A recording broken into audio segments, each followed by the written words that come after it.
Good evening and welcome to Context News. After our last episode, we got comments from some viewers. And although we are not planning in any way to have a practice of addressing viewer comments, I do want to take this opportunity to address some of what was said as a way of making clear what we're here for, how we work, and exactly for what this is intended.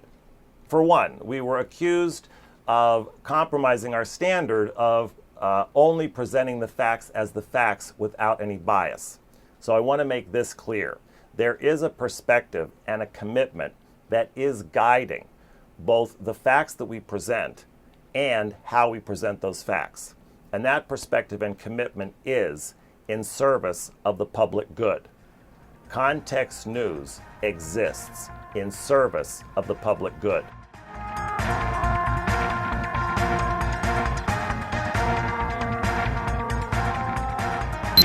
Now, we also got comments, requests that I look more into the camera. And in the future, when we have the kind of budget that will allow for us having things like a teleprompter, I will be more than happy to oblige that request. In the meantime, however, I ask that you include my reading as part of the telecast. You want to be clear, we're not a passive news outlet. We are not here simply to disseminate information. We have the view that to be in real service of the public good, information itself is simply insufficient, which is why when we present a situation, we are not only including in the investigation the facts themselves, but also the contextual nature underlying those facts. Because in providing both the facts and the contextual nature underlying the facts in the situation, it gives you, the viewer, a unique insight, an insight that simply the facts as the facts are not going to give you. This network is action-oriented, not merely information-oriented. So, for example, the situation of climate change, which we introduced in episode 3, included the facts of the matter, a contextual history of the issue, and the current context, and how that context is shaping how those facts are currently there for us. This is absolutely critical, given that our thinking and acting is not determined by the facts themselves, but rather by how those facts are there for us. And what's determining that is the context. In addition, when you examine the context underlying the facts, and determining the thinking and acting associated with the facts, it gives you an insight into the predictable future of the situation, which is something we are also out to report. This predictable future, given that it hasn't happened yet, is not a fact. However, since the predictability of the future is determined not by the facts themselves, but by the context in which the facts reside, it is a critical element to make known, again, in service of the public good. We want to inform our viewers, you, not just of where we are, but where we're headed, such that those who choose to take action, and not just any action, but action at the contextual level of the issue, can interrupt the predictability of the future. And when we got into the matter of climate change, we determined that there were 3 fundamental questions that, if answered, would most be in service of the public good. And those 3 questions are, is climate change, global warming real? Are humans responsible for climate change, global warming? And is our response effective and sufficient? So, is climate change, global warming real?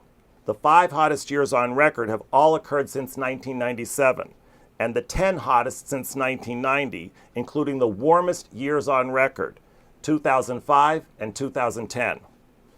During the 20th century, the Earth's average temperature rose 1 degree Fahrenheit to its highest level in the past 4 centuries. believed to be the fastest rise in 1,000 years. The year 2013 was among the top 10 warmest years since modern records began in 1850. The amount of greenhouse gases in the atmosphere reached a record high in 2012. The atmospheric concentrations of carbon dioxide, CO2, methane, and nitrous oxide have increased to levels unprecedented in at least the last 800,000 years. So yes, climate change is real. It is a fact. Is climate change caused by humans? The conclusion that human influences are the primary driver of recent climate change is based on multiple lines of independent evidence. The first line of evidence is our fundamental understanding of how certain gases trap heat, how the climate system responds to increases in these gases, and how other human and natural factors influence climate. The second line of evidence is from reconstructions of past climates using evidence such as tree rings, ice cores, and corals. These show that global surface temperatures over the last several decades are clearly unusual, with the last decade, 2000 to 2009, warmer than any time in at least the last 1,300 years. The third line of evidence comes from using climate models to simulate the climate of the past century, separating the human and natural factors that influence climate, especially the emissions from burning fossil fuels, coal, oil, and natural gas, and from deforestation. When the human factors are removed, these models show that solar and volcanic activity would have tended to slightly cool the Earth, and other natural variations are too small to explain the amount of warming. Only when the human influences are included do the models reproduce the warming observed over the past 50 years. So, is it humans that are causing climate change, global warming? Yes, that is a fact. Is our response to the situation effective and sufficient? Carbon dioxide is removed from the atmosphere by natural processes at a rate that is roughly half of the current rate of emissions from human activities. Therefore, mitigation efforts that only stabilize global emissions will not reduce atmospheric concentrations of carbon dioxide, but will only limit their rate of increase. The same is true for other long-lived greenhouse gases.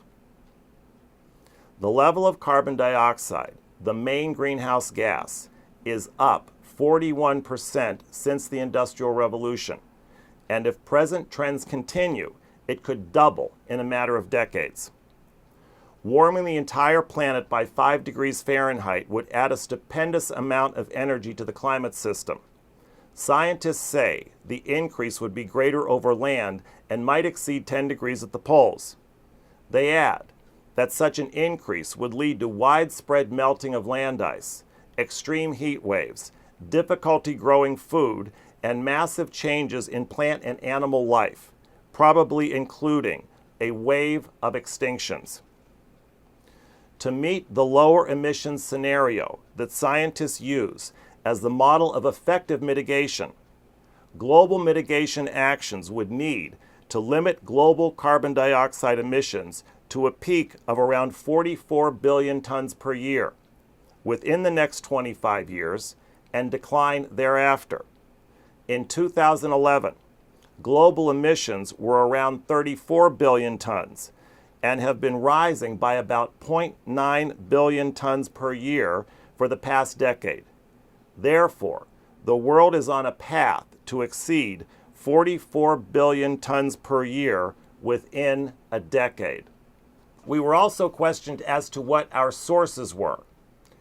Our sources are the Intergovernmental Panel on Climate Change, the leading international body for assessing the science related to climate change, the World Meteorological Organization, and the National Climate Assessment, which is a report conducted by a team of more than 300 experts, guided by a 60-member federal advisory committee, which was extensively reviewed by the public and experts, including federal agencies and a panel of the National Academy of Sciences. None of the people involved in these reports had any financial, ideological, or political stake in the findings. They were in it simply to get the findings as the findings, not to prove any particular point or perspective. We were also accused of being alarmist. If your house is on fire, and I tell you your house is on fire, is that alarmist? Yes, I am sounding an alarm. And it is completely an appropriate alarm given the current situation. So, ladies and gentlemen, it isn't a fact, but all of the facts combined do lead to the conclusion that our house is on fire, both in the matter of the situation as it currently exists and the predictable future. And that is that.